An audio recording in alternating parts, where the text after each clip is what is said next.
زۆر بەخێر بەی جەنابی سەرۆکی حکوومەت کاک مەسرور بارزانی خۆشحاڵین لە دیداری مێریدا ساڵانە تەشریف دێنی چێژێکی تایبەت دەدەی بە دیداری مێری زۆر بەخێر بی. زۆر سپاس منیش زۆر سپاسی کاکە دکتۆر دلەوەر عەلادین و ئەنستیتیوتی ڕۆژهەڵاتی ناوەڕاست بۆ توێژینەوە دەکەم و بەخێراتنی میوانە بەڕێزەکانیش دەکەم و زۆر سپاس بۆ ڕێخستنی ئەم دیدار. سپاس بۆ جەنابەت زۆر مەمنون. قوربان جەنابەت کۆمەڵێک ڕۆڵ دەبینی و کۆمەڵێک شەفقەت هەیە و بۆیە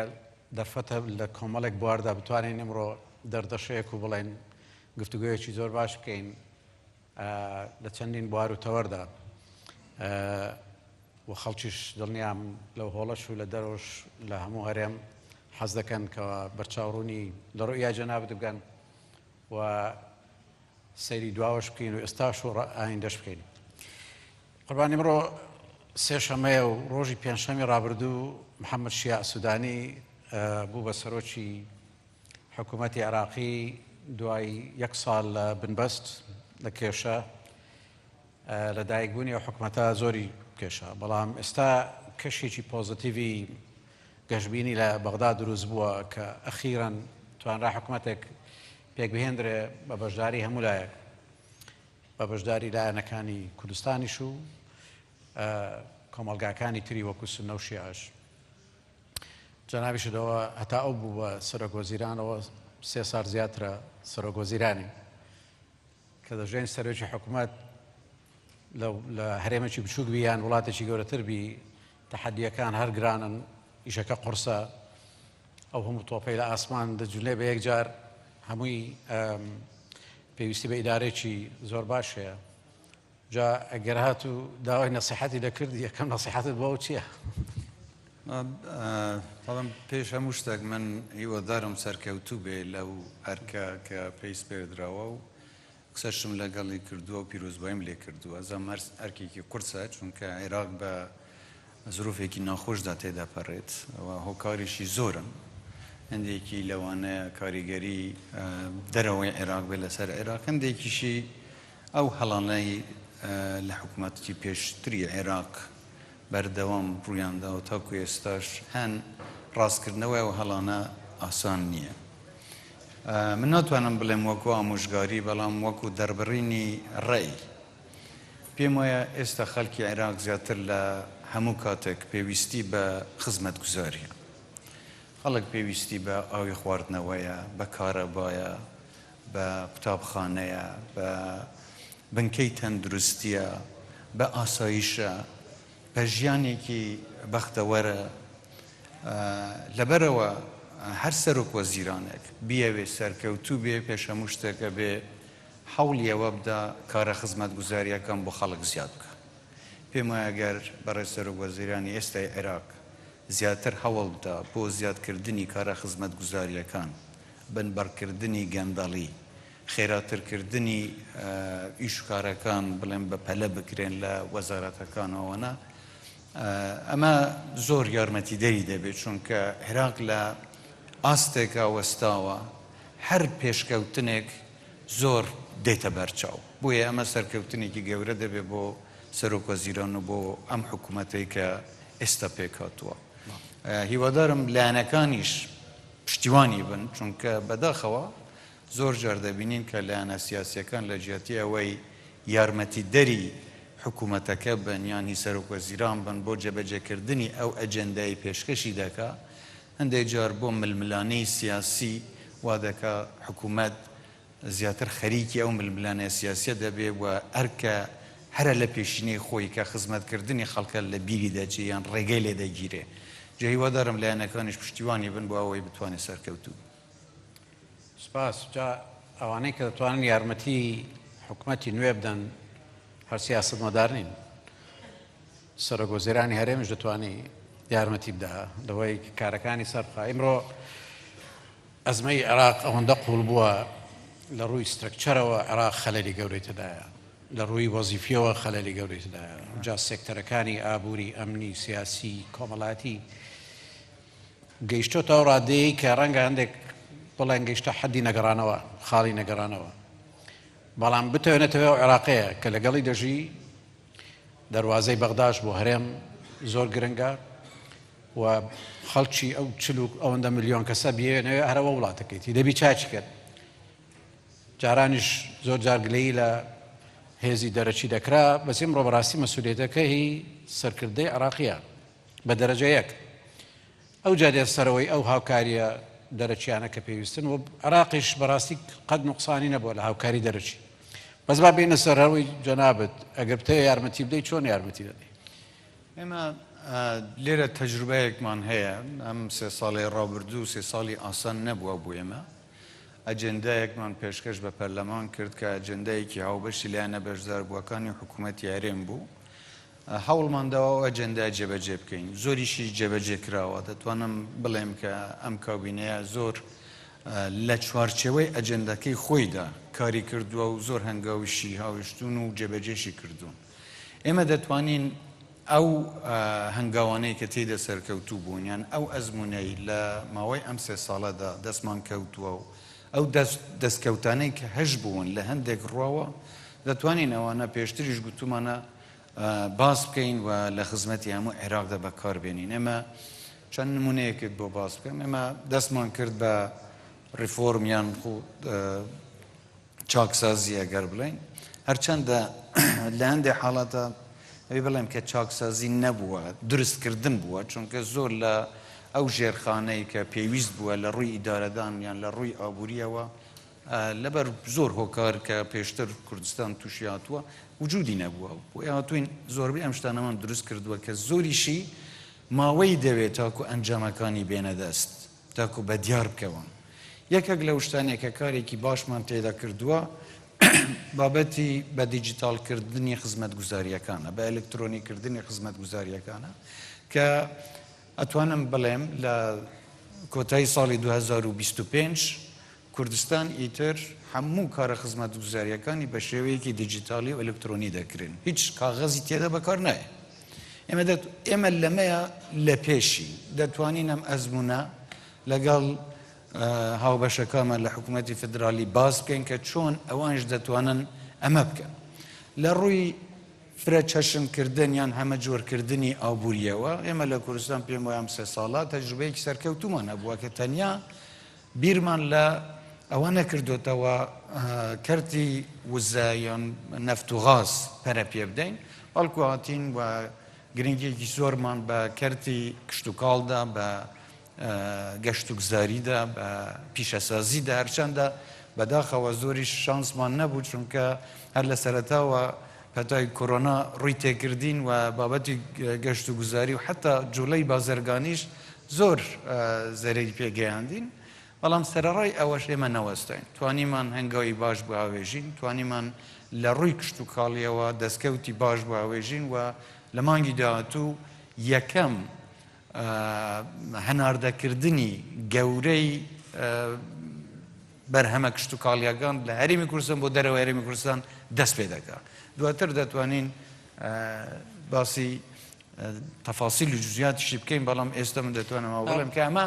دەستکەوت و هەنگاوێکی زۆر زۆر باشە لە ئێستاوە کە ئەمە دەستی پێکردووە و دەکرێت بەڵام لە زۆر ڕووی تریشەوە ئێمە شتی باشمان کردووە دەتوانین ئەم دوای دێمە سەر شتە باشەکانیشت دەرفەت دەبیرەوە گوڕێکی شت تێدایە بۆ شتە باشەکان باسکەی بەڵام باسی شیاع سوودایی دەکەین جارێت یەک لەو شێوانەی کە جەناب دەتوانی یارمەتی بدەیت تەبان خۆت و هاوکارانە لە حکومەت جێگرت و وەزیرەکان بەڵام بۆ کوێچێتی پارتیش ئەو ئستا گوتومەکەوە سەرمێزەکەی ئەو پڕیتی لە مەلەفاتی گەورەی ئەزمات تەحەدیەکان گەلە گەورەنە دەرەچی هەیە ناوەچی هەیە بەشێکی گسکۆکەی سەرمێزەکەی کوردستانە بەڵام دائیمەن ڕئیس وزرەکانی عێراق کێشەکەیان لەگەر کوردستانە ئەوەندە معقەد کردووە ئەوەندە بە خراپی داریان کردووە مێزەکەی پڕ کردوون جا ئێستا خواخوایەتی سەرێشەی کەم بی دیوی کوردی ئەو سەرێشەیە یان تەجیل بی یان ئێوە یارمەتی بدەن عیلاج ببی شتە هەرە گەورەکە ناوت و گازە بودجەیە شوێنی جێناکۆکەکانە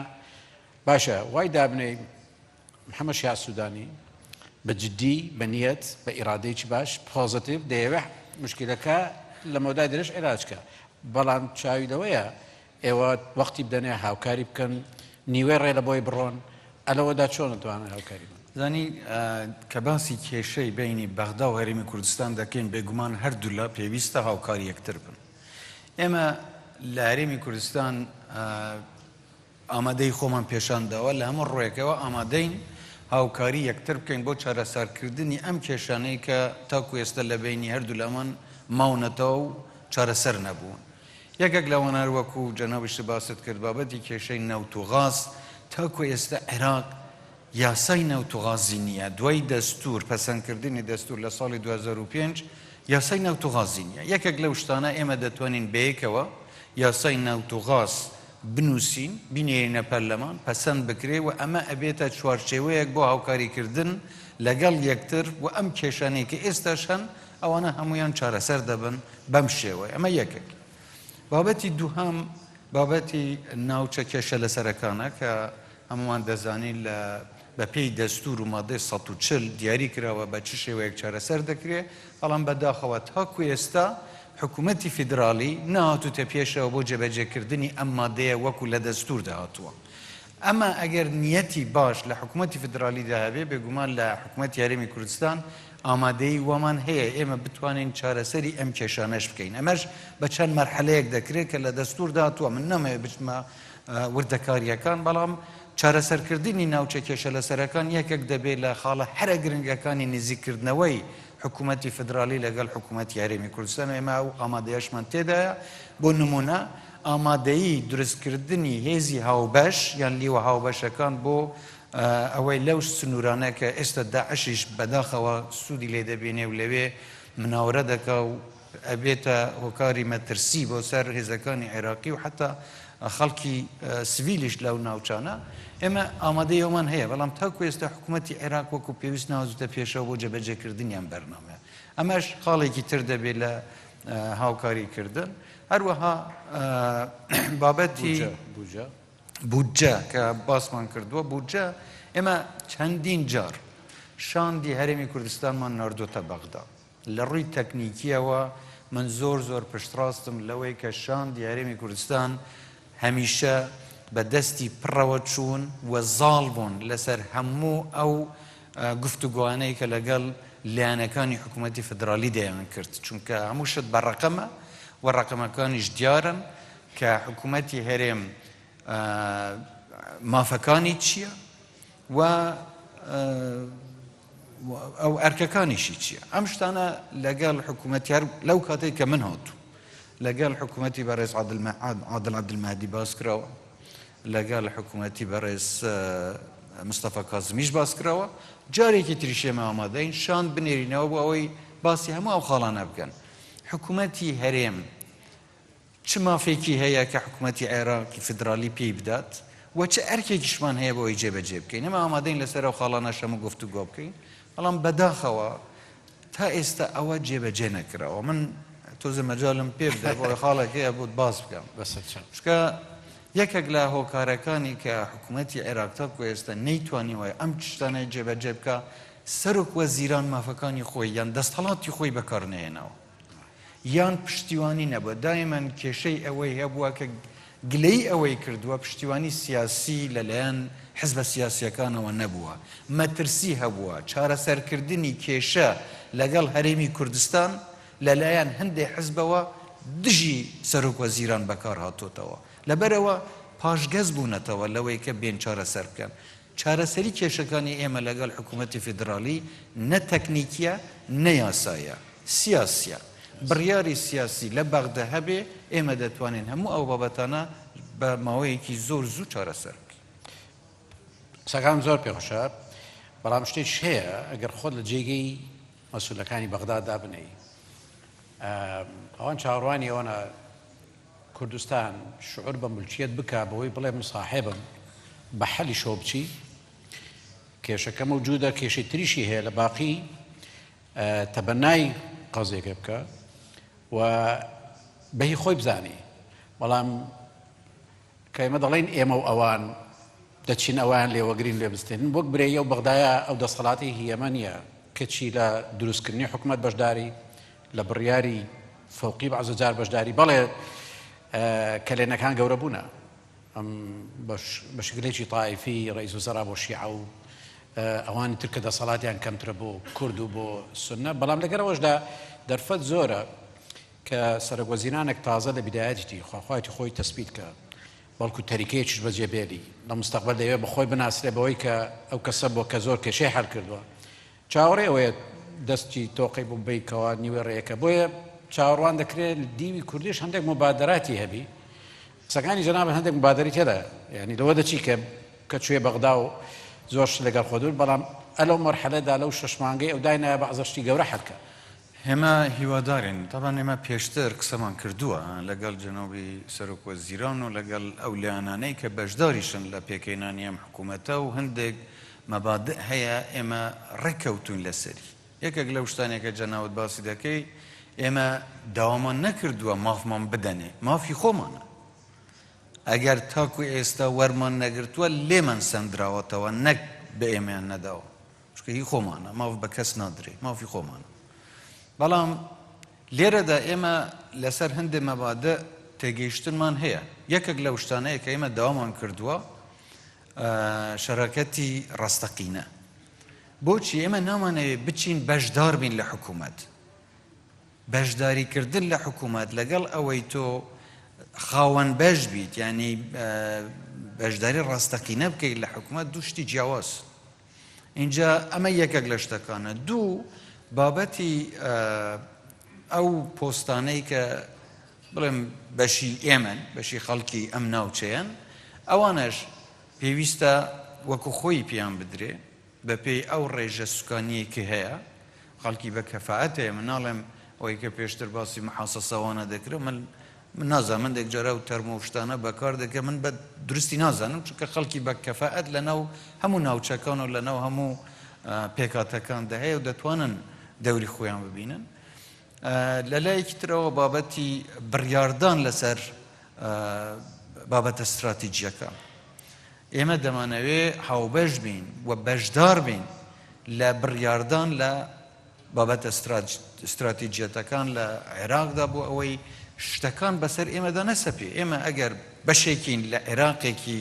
یەکگرتوو ئەبێ ساحب هەموو مافێک بین و ساحب هەموو بڕیارێکیش بین بەشدار بین لە وەرگرتنی هەموو بڕیارەکان من پێم وایە نیەتی خۆمان پێشان داوە من ئامادەم هەر کاتێکیش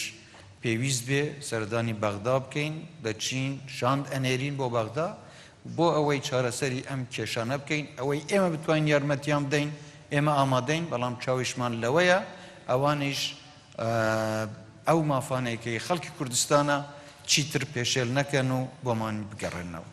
دڵنیام جەنابی سەرۆکوەزیرانی عێراق جێی لە قسانەبی زۆری پێخۆش دەبی چونکە ئەو شەراکەتەی مەبەستە بەس دەکرێمەش هەندێک ڕێکۆمەندت بدەین هەندێک پێشنیازت بۆ بکەین وەکو چاودێرێک بە پێ بڵێن کۆمنت ئەو پرسیار نییە ئەمە نوێنەرایەتی حکوومەتی هەرێمانەیە لە بەغدا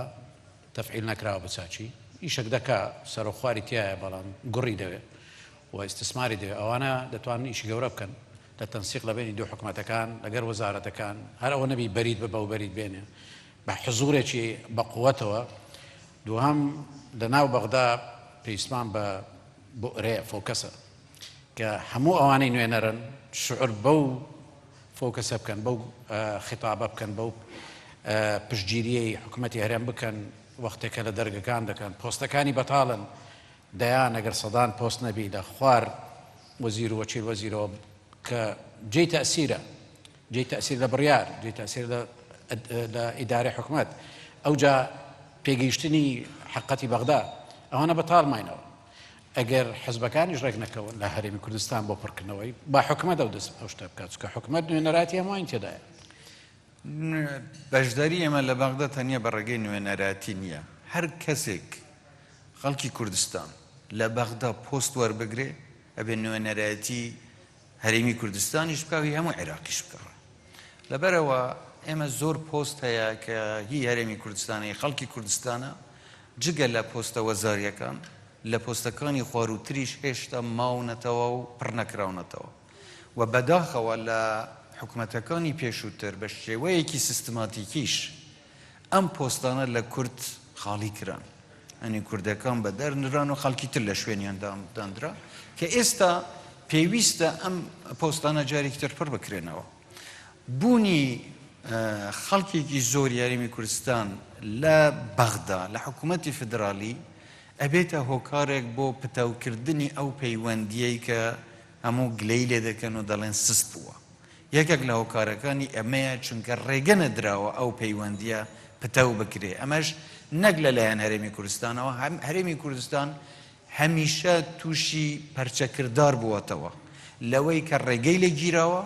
اینجا هەرێمی کوردستان هەنگاوی ناوە بۆ ئەوەی ڕوبەڕووی ئەم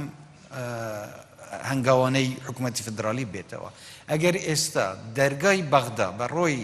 خەڵکی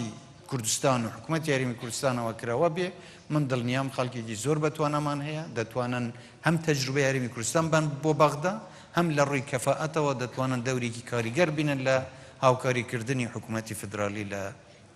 ئەم حکوومەت دەستخۆش سپاس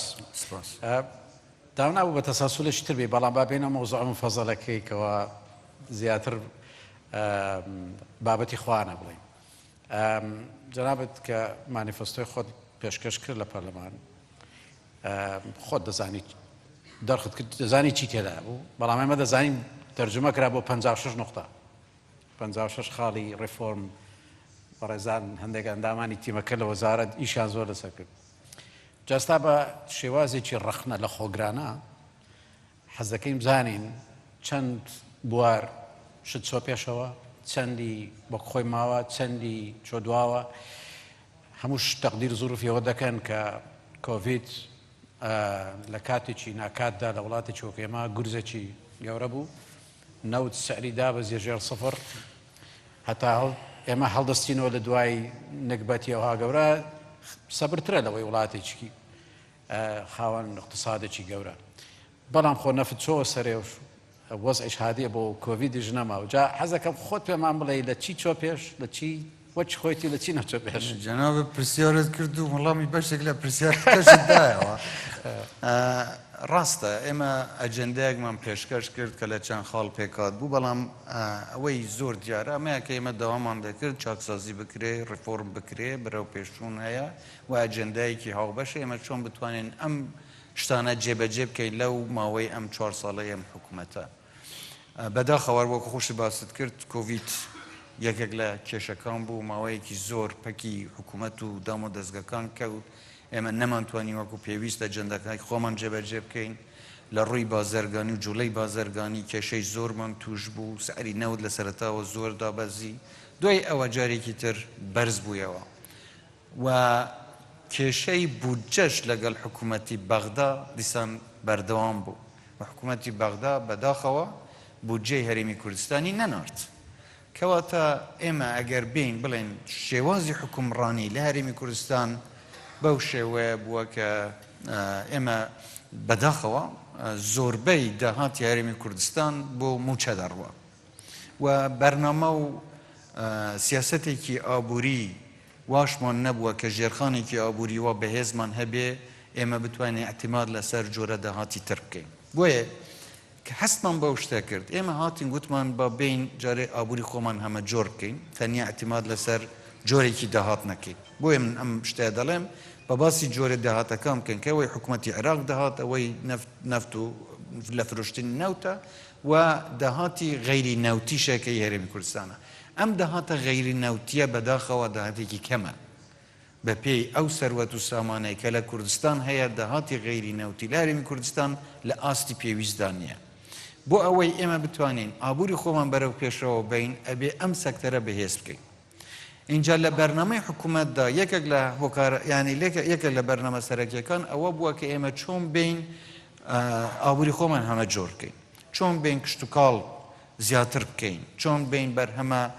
پیشەسازیەکان زیاتر بکەین چۆن لە ڕووی توریزمەوە ئێمە بین شتی باشتر بکەین و لە ڕووی خوێندن و تەندروستیشەوە پێویستیمان بە ڕفۆرمێکی جدی هەبووە ئێمە من چاوەڕێی ئەوە بووم بین ڕفۆرمێ بکەین بەڵام لە ڕاستیدا کە ئەچیتە ناو وردەکاریەکان من هەستم کرد نەک ریفۆرم ئەبێ زۆر شت لە بنەڕەتەوە دروست بکرێ کە بەداخەوە وجودی نەبووە و کێشەیەکی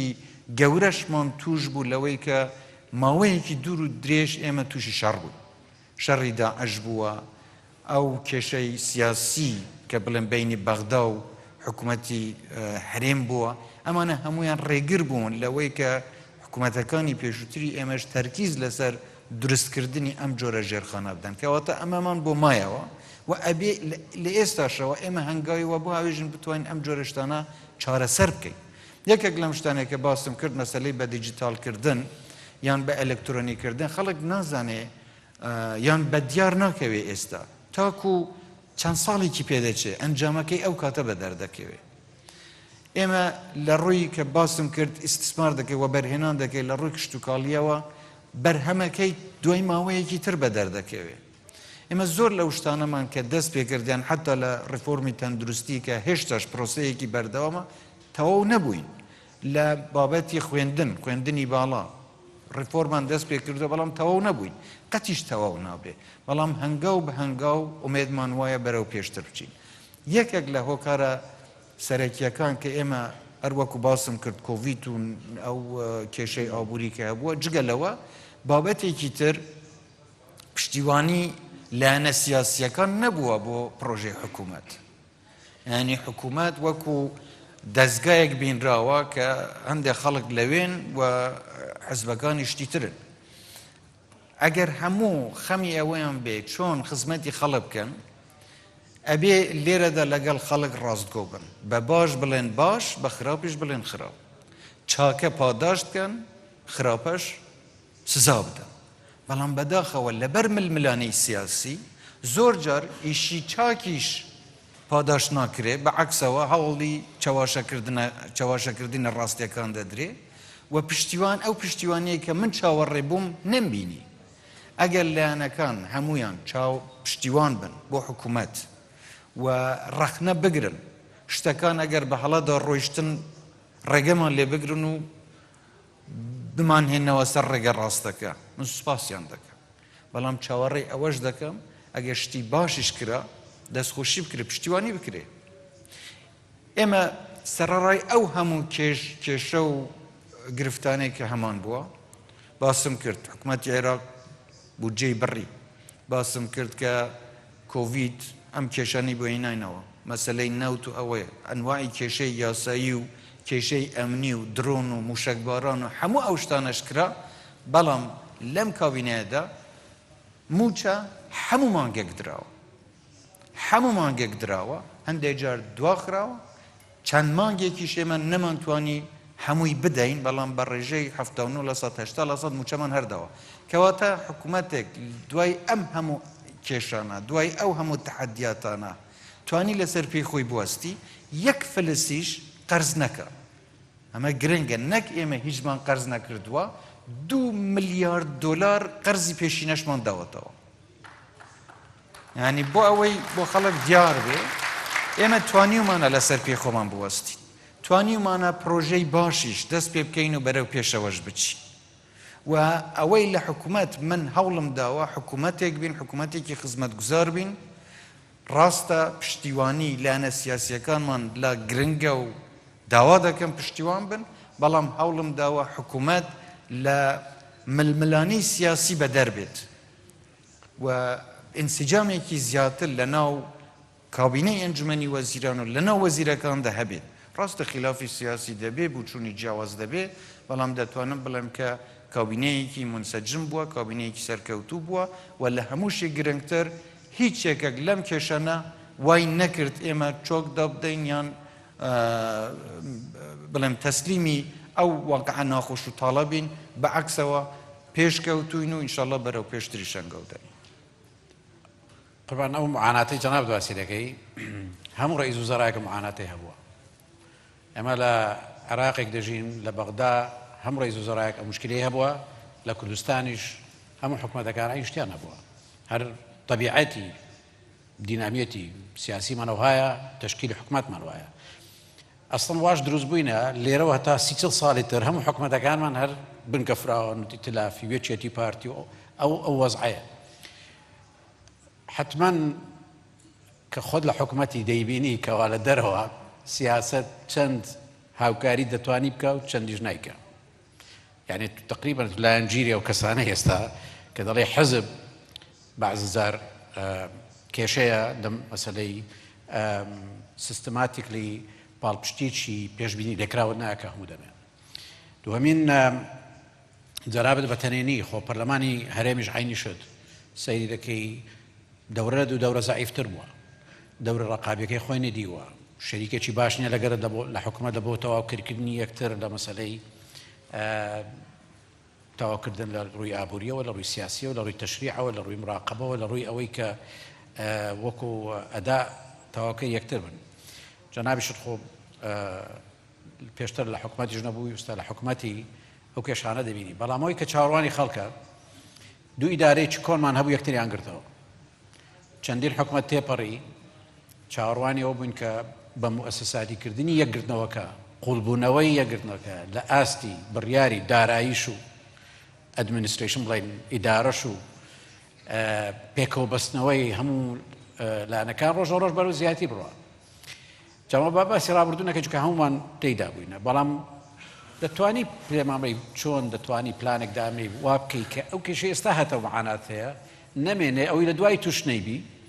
و ئەو یەکگرتنەوەی ئیدارە و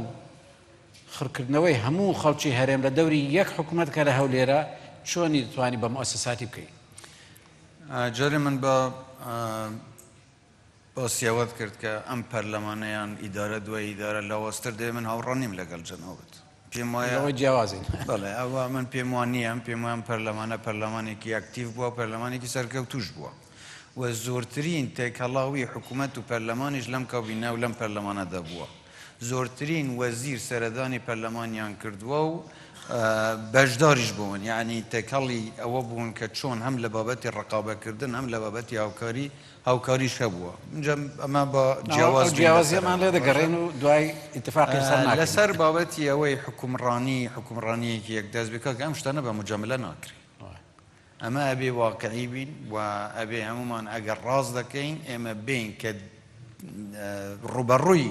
واقعێک دەبینەوە ئەبێ ئامادە بین هەست بەو بەرپرسیارەتیە بکەین. من لەم حکوومەتە لە سەرەتاوە هەوڵێکی زۆرم دە بۆ ئەوەی بزانین خەرجیەکانی حکوومەت چۆنن، بۆ ئەوەی بزانین لە شوێنێکە حتا و ڕیفۆرمە ئابووریە کە گوتمان دەست پێ دەکەین، ڕیفۆرمە ئیداریەکەی گوتمان دەست پێ دەکەین، یەکێک لەو شتانەوە بوو کە خەرجی حکوومەت کەم بکەینەوە. بۆ ئەوەی خەرجی حکوومەت کەم بکەینەوە ئەبووە بزانم داهاتی ئەم حکوومەتە چەندە. ئێمە هەوڵماندا و زۆریش یارمەتی داین، چونکە کاتێک کە توش بووین هەر بڕینی ئەو خەرجیەی حکوومەت کە زۆر بوو کەمکردنەوەی وای کرد ئێمە بتوانین بەردەوام بین لە دانی موچەش. زۆر یارمەتی داین. اینجا لێرەدا دوای گلەی کرا کە ئەنەما هەموو شت بە مەرکەزی دەکرێ و هەموو داهاتەکان دێنەوە خەزینەی حکوومەت و داوا کرا دەستەڵاتەکان شۆڕ بکرێنەوە بۆ ئاستی پارێزگاکان و ئیدارە سەربەخۆیەکان. لەسەر ئەوەش من ڕازی بووم و دەستەڵاتەکانمان شۆڕ کردەوە. دەستەڵاتەکان بۆ ئاستی پارێزگاکان چۆن هەندێک پارێزگا زۆر سەرکەوتوتر بوون لە ئیدارەدانی بابەتی ئابووری و داهاتەکانی خۆیان لە هەندێک پارێزگای تر. دوای ئەوە دیسان گلەی کرایەوە کە ئەنەما داهاتی فلانە شوێن کەم بووە یان حیسار خراوەتە سەری یان فلان بووە کە ئەمە وان نییە. حکوومەت بەرپرسیارەتی کە ئەدا بەلایەنێک دەستهەڵات ئەدا بەلایەنێک ئەوێ بەرپرسیارەتەکەشی لەگەڵ قبول بکە. دەستهەڵات لەگەڵ بەرپرسیارەتی دێ. تۆ بتەوێ خاوەنی ئابووری ناوچەی خۆت بیت ئەبێ بەرپرسیاریش ببەر. ئەمە یەکێک لە هۆکارە سەرەکیەکانی کێشەکان بووە لە بین لە مەسەلەی ئیدارەدانی حکومڕان. جە بۆی دەڵێن بە مجاملە ناکرێ حکوومەتی هەرێم پێویستە بۆ ئەوەی حکوومەتێکی یەکدەست بێ، حکوومەتێکی سەرکەوتوو بێ، ئەبێ لە هەموو ورد و درشتی ئەم هەرێمە ئاگادار بێت، لە هەموو داهاتەکانی ئاگادار بێت، لە هەموو بابەتەکانی خۆشی ئاگادار بێت. دەستهەڵات شۆڕکردنەوە جیاوازە لەوەی تۆ ئاگادار بیت. ئەبێ ئاگادار بین داهاتی ئەم وڵاتە لە کوێوە دێ بۆ کوێ دەچێ. ئەبێ ئاگادار بین لەوەی وەزارەتێکی مالیەمان هەیە چۆن تەعاون بکات، تەنسیب بکات و هەماهەنگی بکات لەگەڵ پارێزگاکان بۆ شێواز و چۆنیەتی داوەشکردنی ئەمە بابەتێکی سەرەکیە کە کێشەیە ئەگەر ئێمەمان چارەسەر کرد ئیتر بابەتەکانی تر پێم وایە ئاسانتر دەکرێت چارەسەر ئەکید جێ دڵخۆشیە کە لە پانەڵەکەی پێشوو باسکراکەوە حکوومەتی عێراقی حکوومەتی محاسەساتیە هەر وەزیرە و شوێنی بڵین دیاریکراوی خۆی هەیە وەک وەری ئیمپراتۆریەتی خۆیەتی بەڵام لە هەرێمی کوردستان سەرباریەوەی کە حکوومەتەکانمانی تەلافیە بەڵام محاسەساتی نییە تیمی سەرۆکایەتی حکوومەت و باقی تیمەکە یەک حکوومەتن یەک سیاسەتی بەڕێوە دەکەن و سەرباریەوەی کە لە حیزبی جیاواز هاتون ئەو جیاوازێ گەلێک گەورەیە بۆش توانای ئیشکردنی ئێوە توانای جێبەجێکردنتان زۆر زیاترە وەک لەوانی تر تاوان وجهە نەزەری جیاواز هەیە جەنابی خۆت گوت خەڵکی تریشەیە هی خۆی هەیە بەڵام لە نەتیجە ئەوەیە هیچ دەڕواتە پێشەوە دەژمە بزانی کە حکوومەت بە سەرۆکی کابینەکەی دەناسرێ ستا پێشی دە 15 ساڵ کەس دەبیری نییە چێ وەزیری سەحا بوو چێ بەڵام دەزان چێ ڕئیس وزەرا ستا پێشی 10 ساڵ دەزانی لە ئەمریکا چێ ڕئیس بوو بەڵام لەبیر نییە چێ وەزیری چی بوو جا لێرەدا مەسئولیەتەکە گەلە گەورەی خۆش دەزانی بۆیش پێویستمانە بەو بەرچاوڕوونیە و بەو هینا دێمە سەر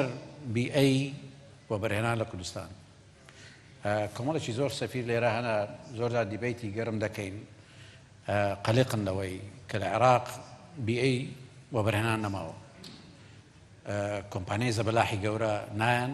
کۆمپانیای زەبەلاحی عێراقیش دروست نەبوون بەڕاستی و کوالیتی پێشکەش کرد لە هی کوردستان مەجال هەیە بێن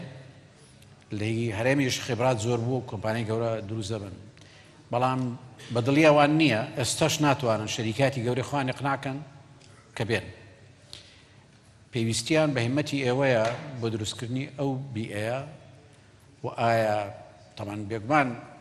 بە پێی توانە هەوڵی ژەدەین بەڵام بازار هەیە ئەمە ئەوە دەوروبەرەکەمانە ینی بمانوێ نەمانێت جا لەوەدا حەزەکەم زانم چ دڵنیایەک دەدەی بە دەرەوە کە وەبەرهێنانی دەرەکی بێتە ناوەوە چۆن دڵنیا بکەین ئێمە هەوڵمان داوە لە کابینەکانی پێشووتریش هەوڵ دراوە و یاسایەک لە هەرێمی کوردستان هەبووە کە یاسایەک بووە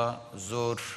پشتگیری لە وەبەرهێنان کردووە و بە تایبەتی وەبەرهێنەرانی دەرەوەش توانیویانە بە پێم یاسایە بێن و لە هەرێمی کوردستان وەبەرهێنانیان کردووە مە شتێکی نوێ نییە ئێمە بۆ هەموارکردنەوەی ئەم یاسایە و زیاتر ڕاکێشانی وەبەرهێنانی دەرەوە و حتا یارمەتی وەبەرهێنەرە ناوخۆیەکانیش بدەین هەندێک بابەتمان هەموار کردووەتەوە لە بەرژەوەندی وەبەرهێنان لە هەرێمی کوردستاندا خەڵک کە دێ وەبەرهێنان دەکات چاوی لەوەیە کە سەروەت و ملک و ماڵی پارێزراو بێ کەواتە ئەمنیەت و ئاسایشێکە کە لە هۆکارە سەرەکیەکان کە هەمیشە هەرێمی کوردستان شوێنێکی لەبارتر بووە لە شوێنەکانی تری عێراق بەهۆی ئەم بارودۆخەی کە ئێستا هەیە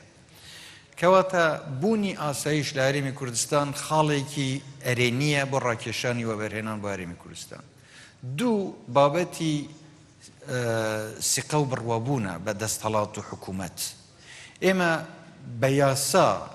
پابەندی حکوومەت و دەستهەڵاتمان بە وەبەرهێنان پێشان داوە و ئەمە یاسایە کە چۆن وەبەرهێنەر دەتوانێت ملک و ماڵ و ئەو سەروەتێک کە لێرە وەبەرهێنێت تێدا دەکا پارێزراو دەبێ بە پێی یاسا و حکوومەتیش پشتیوانیەتی ئێمە دەتوانین بە دڵنیاوە بە هەموو وەبەرهێنەرێک بڵین کە ئەوان کە دێن بە پێی ئەو یاسایە وەبەرهێنان دەکەن هەم ئاسایش لێرە دەفەرەهەمە هەم حکوومەت نەک تەنیا التیزاماتی خۆی بەرامبەر بە پاراستنی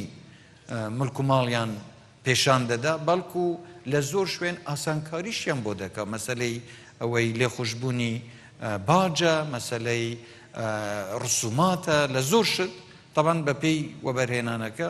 جیاوازە بەڵام حکوومەتی هەرێم زۆر هەنگاوی ئەرێنی هاوێشتووە بۆ ئەوەی بتوانێت وەبەرهێنان بەرەو ئێرە بێنێت تەبەن ئێرە وەکو هەرێمی کوردستان دەکرێت وەکو دەروازەیەک بێ بۆ شوێنەکانی تری عێراقش لێرە وەکو هاوێک بەکار بێ بۆ ئەوەی دواتر هەر کاتێک لە شوێنێکی تری عێراق وەزە ئابوووریەکە باشتر بوو هی ئەمنیەکە باشتر بوو لێرەوە هەنگاو بنن بچن بۆ یانێ کەواتە پێویست ناکە چاوەڕێ بن لە دەرەوەی عێراق چاوەڕێ ئەوە بن تاکو هەموو عێراق بەیەکەوە باش بێ ئەمە خودی باشکردنی وەزی ئابووری لە عێراق یارمەتیدەری باری ئەمنی و باری سیاسیش دەبێ هەنی بەیەکەوە سێ کوچکەیەکن یارمەتی یەکترە دەن چەند باری ئابووری لە وڵاتێک بەرەو پێش بچێ باری ئەمنیش بەهێزتر دەبێ و ئیستیقراری سیاسیش تێدا بەرقرار دەبێ و ئێمە لە هەرێمی کوردستان ئەو ئامادەیەمان هەیە و دڵنیاشیان دەکەین و هیوادارم هەر ئیستیفادە لەو پەنەلەش بکەین داوان لێ بکەم بێن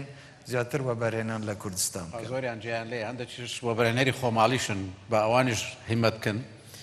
بەس ئەگەر بینە سەر بربەستێکی گەورەی وەبەرهێنان بۆ خەڵکی خۆشمان و وەهی دەرێش جاری تیش باسمان کرد گوتمان ئەگەر لێیان پرسی دەرەن سێ سەبەب هەیە یەکەمیان گەندەڵیە دووەمیان گەندەڵیە سێهەمیش هەر گەندەڵی کەواتە ئێمە دەبێ نیشانی دەین بە بەڵگە کە پرۆگرس کە پێشکەوتن لەو بوارەیە هەبووە دومیش سێ جۆرە سێ توێژی بڵین بزنس و وەبەرهێنان زەبەلاحەکان هەن بەخوا لە زۆر شوێنی دنیاش مۆنۆپۆلیان هەیە ڕەنگە بەڵام مام ناوەندی و بچووک سمۆڵ میدیەم سایزەکە ئەوە تەفعیلی دەوری جاحێر دەکا خەڵک دەکا ئەفکاری نوێ دەرفەتی نوێەوە دەکا و خەڵکە هەر خۆی حکومەتی شاگری لەگەر خۆی ینی اقتصادەکەی بکە بەڵام لەو ئاستەشدا لە عێراق مۆنۆپۆلی دروست بووە لە کوردستانیشدا هەست پێ دەکرێت کە ئەو کێشەیەکی گەورەیە جاگەر مۆنۆپۆلیش نەبیتن گەندەڵی جا لە ئاستی جیاواز جەناب جاری پێش و تعریفت کرد گەندەڵی هەرەوە نییە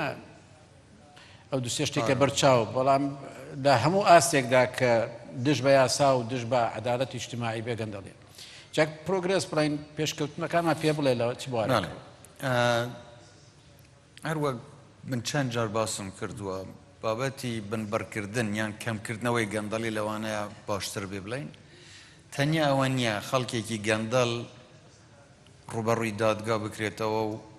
سزا بدرێ سیستەم ئەبێ ڕێک بخرێ بۆ ئەوەی مەجای گەندەڵی لە سیستمەکەدا نەبێ ئێمە لەمەدا هەنگاوی زۆر باشمان هاوێشتووە لەوەی چۆنیەتی بە شەفافکردنی هەموو ئەو کارە خزمەت گوزاریانەی کە لە حکوومەتی هەرێمدا دەکرێن بۆ نمونە کڕینی پێداویستی هەر وەزارەتێک ئێستا هەمووی بە ئانلاین دەکرێت کەس ناتوانێت یاری پێ بکە بڵێ نرخی ئەم شتە بەوەندەیە بە ئانلاینەوە هەر کەسێ دەتوانێت بچێ ببینێ داوای چەند دەکەن لێژنەی پسپۆر هەیە ئەبێ ئەمووی تاقی بکاتەوە بە دوواداچوونی بۆ بکە و بزانێ ئەم شتانە چۆن دەکرێت بۆیە نەهێشتنی ئەم جۆرە ینی ڕێگانە کە تەلاعوی تێدا بکرێت یاری تێدا بکرێت ئەمە خۆی ئەمە هۆکارێکی گەورەیە لە کەمکردنەوەی گەندەڵی ناڵم بنبەرکردن بەڵام ئەبێ سەرڕێ ئەوە سزاش هەبێ بەرامبەر بەو کەسەی کە سەرپێچی یاسا دەکە سزا هەبێ بەرامبەر بەو کەسەی کە گەندەڵیش دەکە گەندەڵی هەر وەکو جەنابشی ئێستا باست کرد تەنیا ئەوە نییە مەسەلە بە فیڕۆدانی پارە نییە زۆر شتە بەڵام سیستمەکە ئەگەر ڕێک بخرێ سیستم ڕێگەی ئەوە نەدا کەسێک گەندەڵی تێدا بکە ئەو وەختە کەس ناتوانێت گەندەڵی بکە ینی کەسێک نیەتی گەندەڵیشی هەبێ بەڵام ڕێکارەکەی نەبێ چۆن بیکە ئەمە ئەوەیە کە من زۆر داکۆکی لەسەر دەکەم ڕوبەڕووی بوونەوەی گەندەڵی بەلای منەوە دروستکردنەوە و ڕاستکردنەوەی سیستمەکەیە ئەمە وە لەسەر ئەمەش ئیشی باشمان کردو هەنگاوی باش هاوێشتووە ئەمە یەک دوو گەورە باشدەرانە یانیش کۆمپانیا گەورەکانە یان کۆمپانیا بچووکن من زۆر لەگەڵەوەم کە ئێمە یارمەتی هەموو جۆرە کۆمپانیا و کەرتی تایبەتیش بدەین کە پێشتر پەنێلێک لێرە بە درێژی باسیەوەم دەکرد کەرتی تایبەت چۆنە لە هەرێمی کوردستان بەداخەوە زۆربەی داهاتی ئێمە هەروەک باسم کرد بۆ موچە دەڕوە بەشێکی زۆر کەمی دەمێنێتەوە بۆ دروستکردنی پرۆژە یان یارمەتیدانی بڵێم ئەو گەنجانەی ئێستا دەیانەوێ بۆ خۆیان بزنس دروست بکەن لە ماوەیەکی زۆر نزیکدا ئێمە موسسەیەک ئەعلان دەکەین باسی دەکەین کە ئەم موسسەیە چۆن یارمەتی ئەو داهێنان و بووچوون و بزنسی سەرەتایی ئەو گەنجانە بکە هەرچی هەر کەسێک فکرەیەکی باشی هەبێ بێنێت و حکوومەت یارمەتی بدا بۆ ئەوەی ئەم فکرەیە دواتر بکرێ بە واقع و ئەمە خۆی وردە دروستکردنی هەلی کار وا دەکا کەرتی تایبەت پەرەبستێنێ گەورە ببێت ئەمە یارمەتی حکوومەت دەدا لە چەند ڕۆیەکەوە یەک خەڵک هەمووی چاوی لەوە نابێت بێت چاوی لە دامەزراندنی لای حکوومەت بی حکوومەت پێویستی بەو هەموو خەڵکە نییە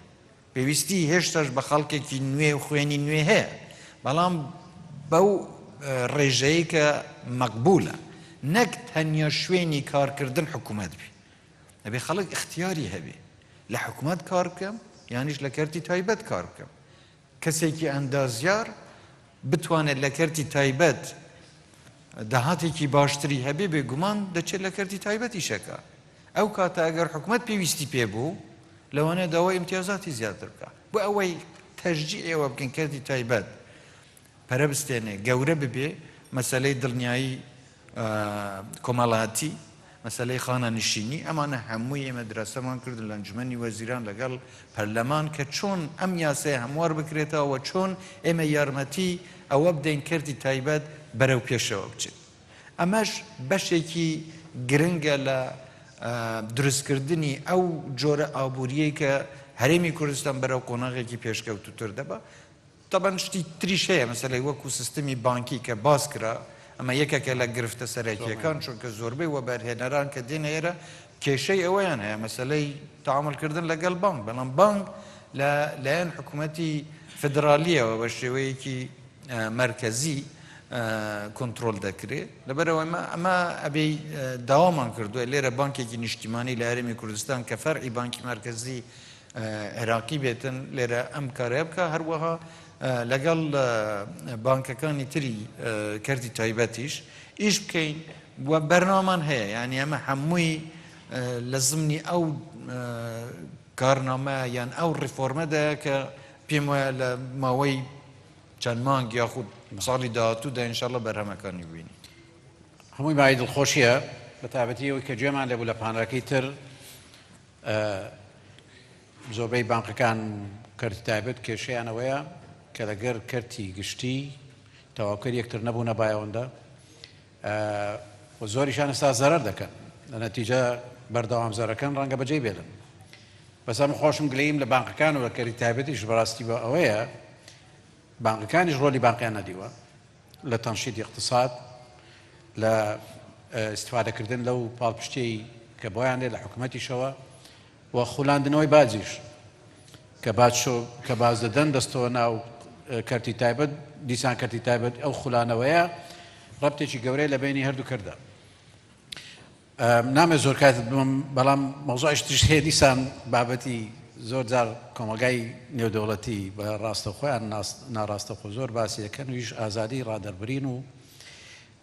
مەسەلەی ئایندەی شێوازی حکومڕانیمانە کە ئێمە دەبێن نمونەیەکی زۆر گەشتدار بین بۆ ڕۆژهەڵاتی ناوەڕاست و بوشین پێشتر بیرمە تۆمەس فریدمان و خەڵکی وا دەیانگۆ تونس و کوردستان ئێستاش درەنگ نییە بۆەوەی کە زیاتریش بکەین تونس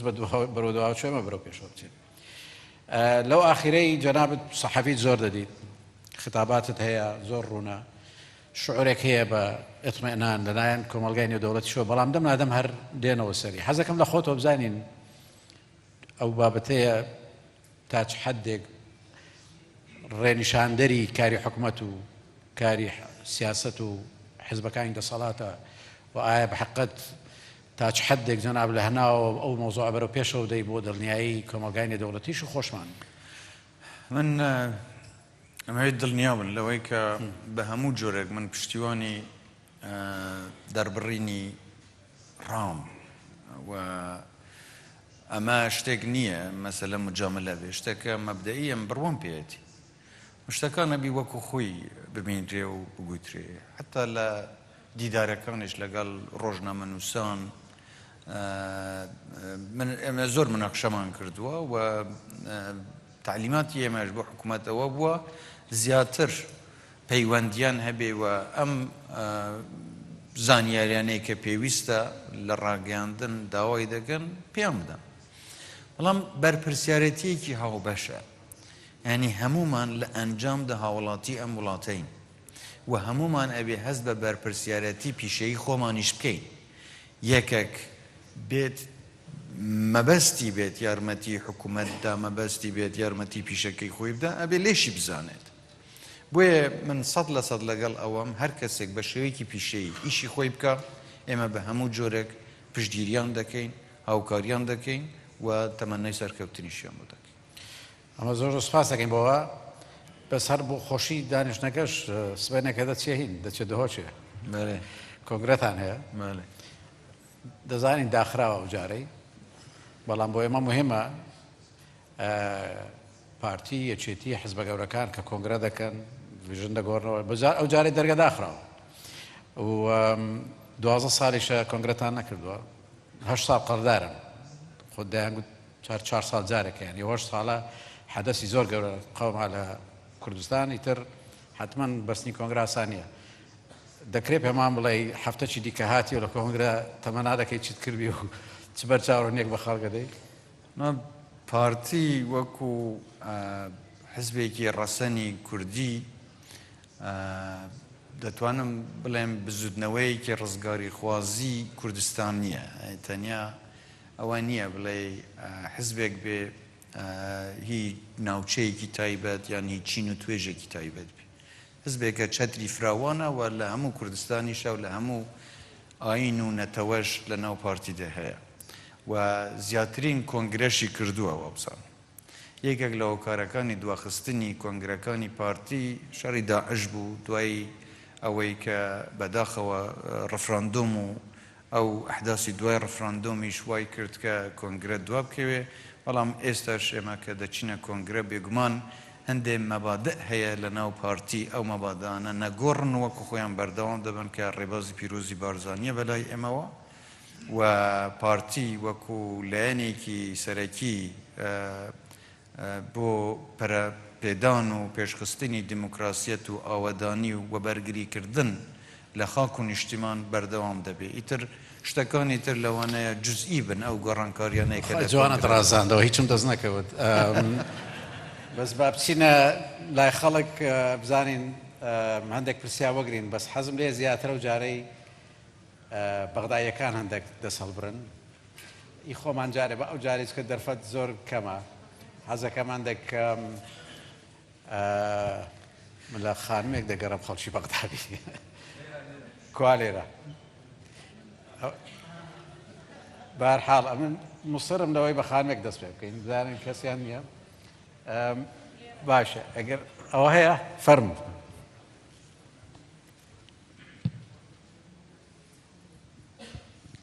من ئاهەنگ ئەنۆر دەرچووی بەرنامەی سەرکردایەتی سیاسی گەنجان و پارێزەر لە کەرکووک دەستخۆشتان لێکەم پێشنیارێکمێ بۆ کاک مەسرور بارزانی ئەو جەنابیان ئاماژەی بەوە کرد ناوچە جێناکۆکەکان بابەتێکی سیاسیە من تێبینیەکم هەیە تەنها بابەتێکی سیاسی نییە پێویستە کورد بە یاسایی ئەو کێشانە چارەسەر بکاو یەکلای بکاتەوە ئێمە بە دەستور خۆمان یەکلای بکەینەوە ناوچە جێناکۆکان بۆ ئەمە بەستەش بەشێک لەو کێشانەی هەیە لە کەرکووکە ئێستا گەورەترین کێشەی کورد لە کەرکووکە بابەتی زەویزارە ئەو بابەتی زەویزارە ئێمە لە کابینەکانی ڕابردوودا من گلەیی و ڕخنەیەکی توندم لە وەزیرە کوردەکان هەیە کە پێشتر وەزیری داد بوون تەنها بە ئیمزایەکی ئەو وەزیرە کوردانە ئەم کێشەیە یەکلە ئەبووە خۆم وەکو یاسایەک دراسی ئەو کەیسەم کردووە بەڵام وەزیرە کوردەکانی پێش و کە ئەم کابینەی پێش و زۆر کەم تەرخەم بوونە بۆیە بەپێی بڕیاری ژمارە 29 کە لە ساڵی 2012 دەرچووە ئەبوایە ئەو زەویزارانە بگەڕایە بۆ کوردەکان کە لە ئێستادا بۆتە کێشەی چینەتەوەی لە کەرکووکە تەنها بە پەیوەندێکی تەلەفۆنی ئەمە یەکلایی نابێتەوە پێویستە چارەسەری ڕیشەی هەبێت و داواکاریە دیکەشمەیە دەرفەتی خەڵکی دیمەخۆ دەرفەت نارە داواکاری نابابەت فرياد دەکەین كاك عرداوي كاك حيدر انت حكيت في الجلسه السابقه صاحبك عرداوي ما حاكي تفضل. السلام عليكم شكرا للحضور. اسال السيد الرئيس حول العلاقه مع بغداد نحن نتابع بشده هذا الموضوع ونراقب الأثر الذي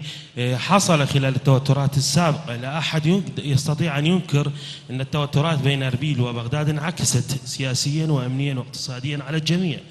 وأربيل تدرك أيضا هذا اليوم بوجود حكومة جديدة وتفاهمات مهمة جدا وقبول من أربيل لرئيس جمهورية جديد السيد عبد اللطيف يملك توازنات جيدة وممتازة. هل ستنعكس هذه على أفعال حقيقية مباشرة نجد فيها تعاونا مباشرا، لا توجد خطوطا حمر حول الحشد الشعبي، حول المؤسسات التي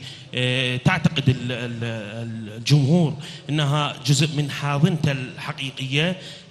كمؤسسات المتعلقة بمكافحة البعث والمؤسسات المتعلقة بمتابعة جرائم نظام وكذلك إيواء المطلوبين؟ شكرا. برسيارك زياتر والله قول لي السؤال مرة أخرى. زياتر وكو كومنت بو برسيارك تشيا. أين السؤال؟ عفوا. السؤال هو هل تتطلع أربيل إلى أن تتطور علاقاتها مع بغداد ليس كسابقاتها مع حكومة جديدة، حكومة السيد محمد الشاع، لأننا نؤكد أن الفترة السابقة كانت فيها توترات واضحة للجميع لا يمكن أن تنكر. Lizzie Porter, you being the international community's representative here. أو خان ميوه.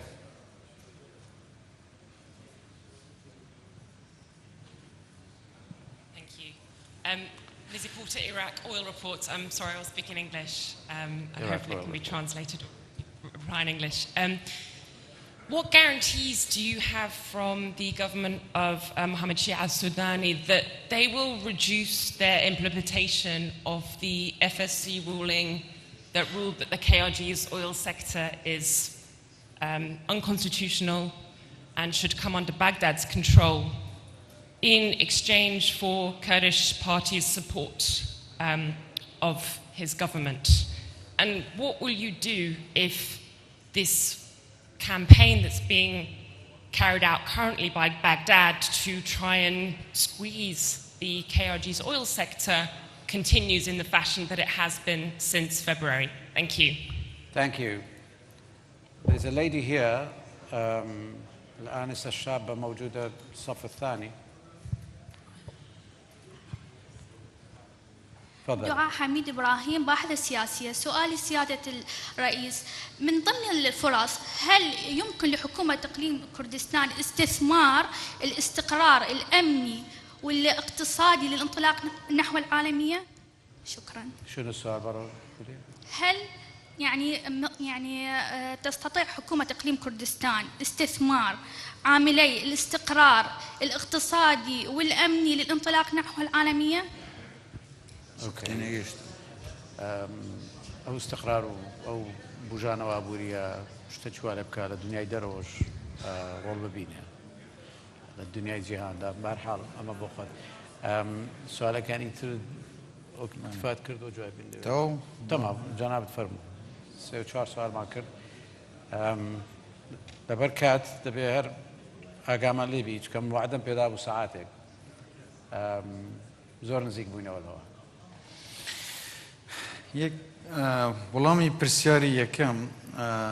ئەم خەوتونە باسی کرد کە کێشەی ئێمە کێشەی یاساییە سیاسی نییە. من دیسان دەڵێم کێشەی ئێمە لەگەڵ بەغدە کێشەی سیاسیە. ڕاستە ئەو کێشانەی جەناب باسی دەکەی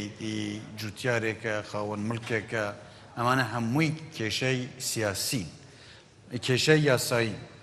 بەڵام پێش هەموو شتێک ئەبێ ئیرادەیەکی سیاسی هەبێ بۆ ئەوەی کێشە یاسایەکان حەلکە.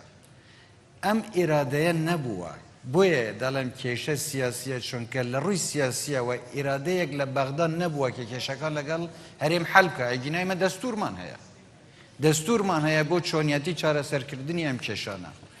بە یاسا چۆن چارەسەر دەکرێن. بەڵام هۆکارێک کە چارەسەر نەکراوە ئەمە نییە چونکە بابەتە یاسایەکەی هەڵی تێدا بووە چونکە ئیرادەیەکی سیاسی نەبووە بۆ ئەمەی ئەم کێشە یاساییانە حەلکە. بۆیە من دیسانیش دووبارە دەکەمەوە هەر کاتێک ئیرادەیەکی بەهێز هەبوو لە ڕووی سیاسیەوە لە عێراق ئێمە دەتوانین کێشەکانی خۆمان چارەسەر بکەین. دوو بەڕێزە باسی کرد کە پەیوەندەکان لەگەڵ حکوومەتی بەغدە پێشتر باش نەبووە. وڵای باش نەبووە خەتای ئێمە نەبووە. ئێمە وەکو هەرێمی کوردستان هەمیشە داوامان کردووە باشترین پەیوەندیمان لەگەڵ بەغدە هەبێ. ئێمە بەشداریمان کرد لە دروستکردنی نەواتی جێیشی عێراقی کە 28 لە سەد جێیشی عێراقی لە کورد پێکات بوون بە شێوەیەکی سیستماتیکی و ماوە درێژ ڕێژەی کورد لە جێیشی عێراقی دابەزێنرە بۆ کەمتر لە 2 لە سەد هەرچی پۆستی گرنگی کورد هەبوو لە بەغدا لە کورد سندرایەوە کورد لە بەغداوە دەرنرا مەسەلەوە نەبووە ئێمە نەمانویستووە پەیوەندی باشمان لەگەڵ بەغدا هەبێ بەغدا نەیویستووە پەیوەندی باشی لەگەڵ ئێمە بەردەوام بێ ئەم حکوومەتە دەرگا بکاتەوە باوەش بکاتەوە بێگومان ئێمە چاوەڕێەوەین و پێشمان خۆشە باشترین پەیوەندیمان لەگەڵ حکوومەتی بەغدا هەبێت خاڵی سێەم ئەگەر ڕوخسەت بی بە ئەنگلیزی جوابەکەی بەمەوە we have already talked to the Prime Minister about the oil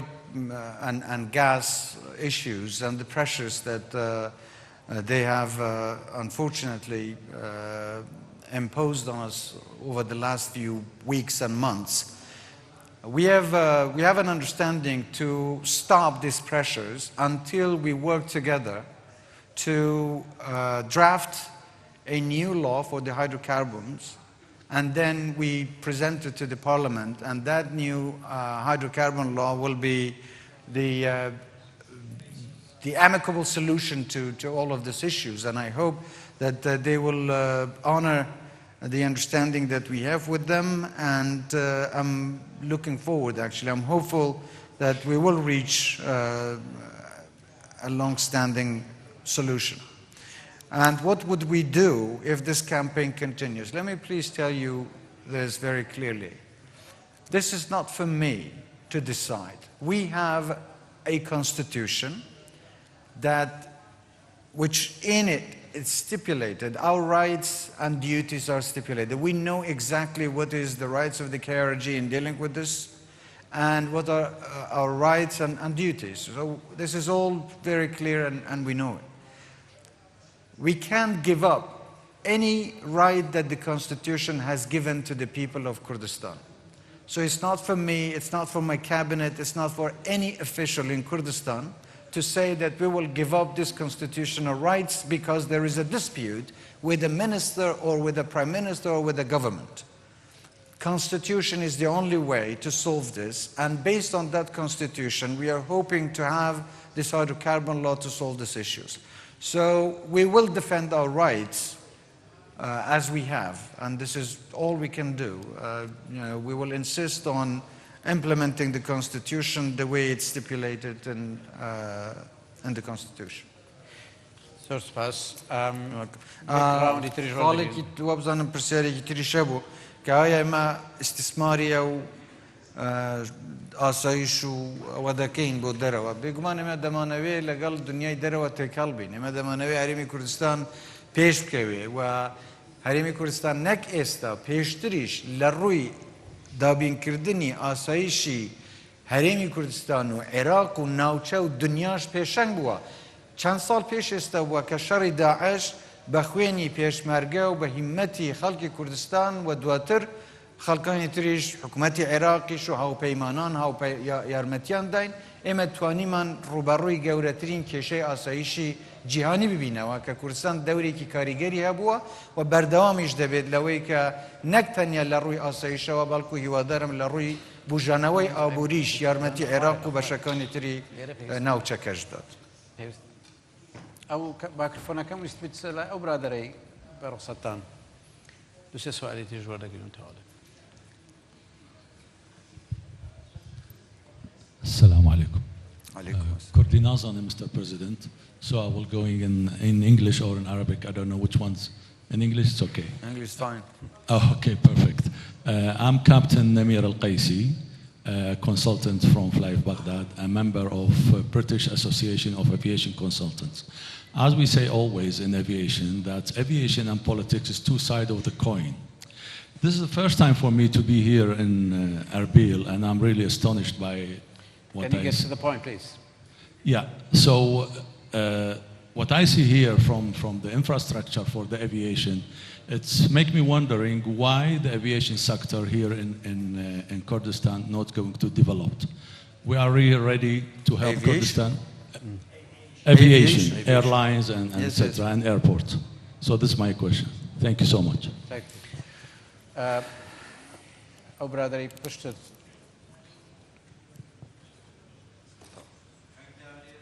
بە یارمەتی خۆتان زۆرت دەست هەڵبراون. جناب سرک وزیران سلاو و اسکاتوما ما بسیاره که هی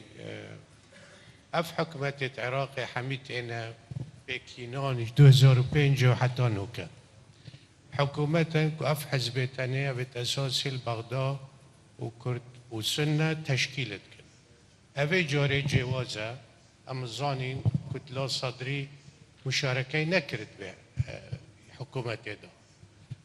و بس ما بسیارم اوه که اف بک اینانا و حکومتی چه زمانه که کیارجی ورگرد که او وعد و عودت خوب بک بینه سپاس ئەو برادرەی ناوەڕاست دەستی بەرز کردوەوە زەحمە نەبێ. سپاس دەکەم سلااف ji سەرۆکی هەرێما حکوومەت هەرێما کوردستانê û ji kaktilawer û mêrê re ji bo xatirê vê sirastkirina vê ez bi dirê me li reşîd ji Rojavayê Kurdistanê me yek jê wek daxwaziyek xelkê heye ana xelkê ji zankoyê Kurdistanê diqedînin nema wana dixin hindirê medresê û dibistanê ê wek mamosteya ev jî dihêlik xelkê menê Rojava gelek ji wana bixwazin berê xwe bidin Ewropayê dixwastin ez vê nabînim ziman yeka dê pîrozbahiya a inşallah a bûyina a kongra a partî dikim wek hûn dizanin jî li Sûrî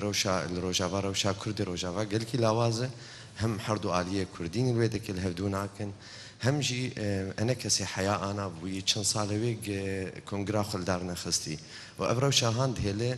girojê qefil bi qefil xelkê me xwelsînû rabixin û bi aliyê ya Kurdistanê werin ya bi aliyê Tirkî derken destekî wenî dijî carekî dê destê wê bê dirêjkirin ji bo alîkariya birayê wenî Rojava li hevkirinek li wir çê bibe ji ber gev ana bû çend meh dîsa ew me tirsiye operasyonê leşkerî wana piçekî kêm bûne û nê gavekî dijî vî alî bavêjin giva aliya li hev bînin carekî de û spas ji wir dikim. Ez te negeştim pirsiyara da çi bû? Ez okay, I will say it in English. Thank you for Kurdî bêje ez te negeştim pirsiyar çi bû? پرسیار چ بوو؟ مگو berê carê de wek hevkirina hewlêr yek di do wa bûn ev berî salekî di duwa hinek Partiyê Kurdî dîsa li hevatin û niştin dîsayê gavek we hebek daxwaziyek bibe ev alî kongra Kurdî çê bibe piştgiriya wê bibe al li Rojava yek di do a di duwa gê peyê dê û ene kesê daxwaziyek we hebek dîsa gavekî dibe kirin bê avêtin ji ber ana li gor gem dişopînin operasyona leşkerî piçekî kêm bûne ve fırsatekê li hevkirinek çê bibe di Rojava de yani. سپاس. اکتفاءت کردوونیە؟ بله جناب فەرموو قوربانی. بەسە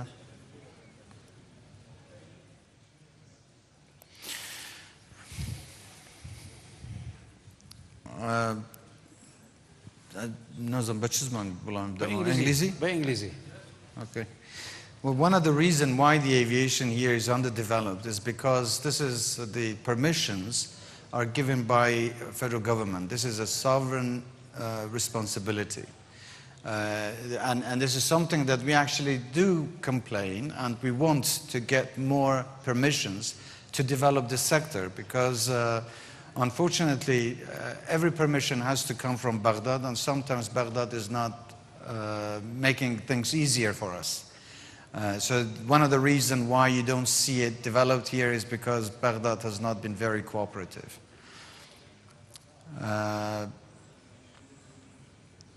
بسیاری تر که چه زمانته که حکومت دی وعدت خوب جینید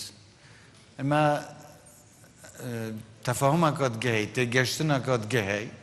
و اتفاق مات گهی سرا وی چنده او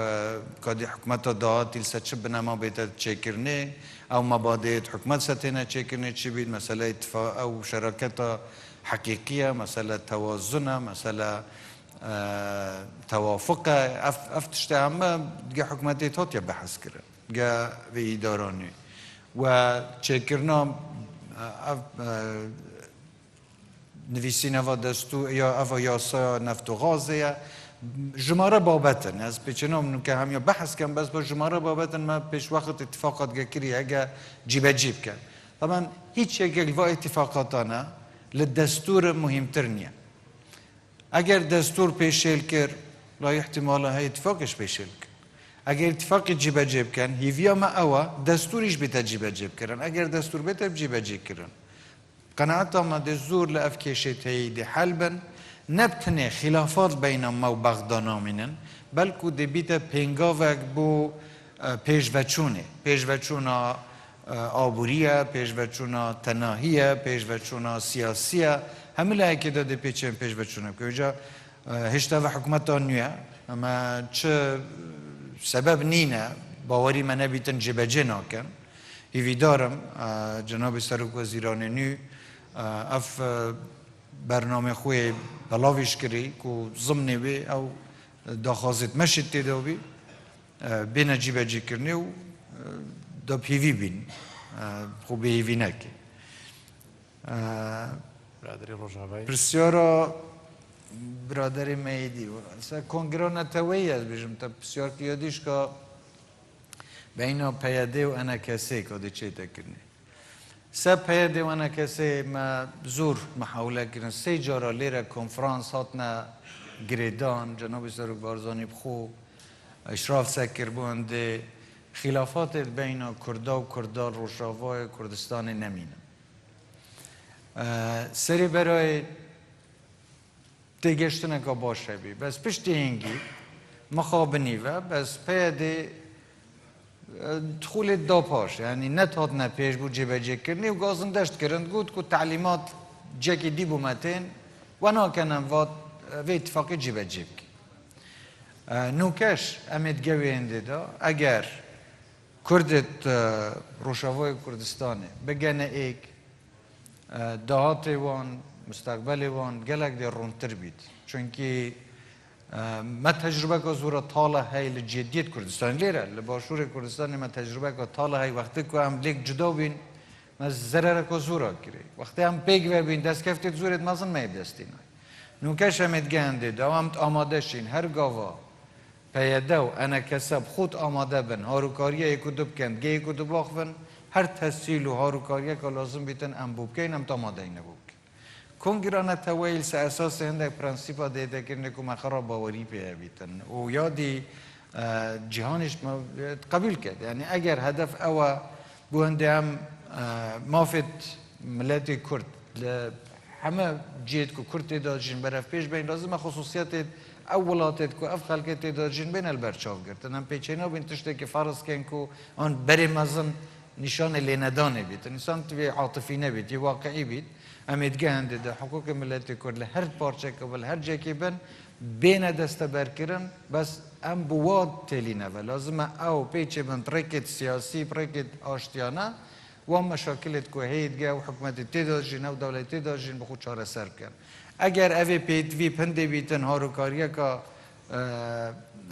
فکریت بین احزاب کردی ده بیتن هم آماده این هم گاوی پشتیوانی هایی بین. برای نوکش محاوله هات نکرنه کنگره بیت کرنه بس دیسان خو فرض کرنه خو سپاندن هندگ لانه ریگر بیل بیندی اف کنگره سر کوی. تیوی دارم رکید دی هبن بونده پیچه بن تعاون اف هاروکاریا لانه تدا بجدار جنابی سروج حکومت سپاس با آمده بوند با سینگ فراوانیت با گیاندنی پیامد یک دنیا سپاس و سپاسی چی تایبت الحمدلله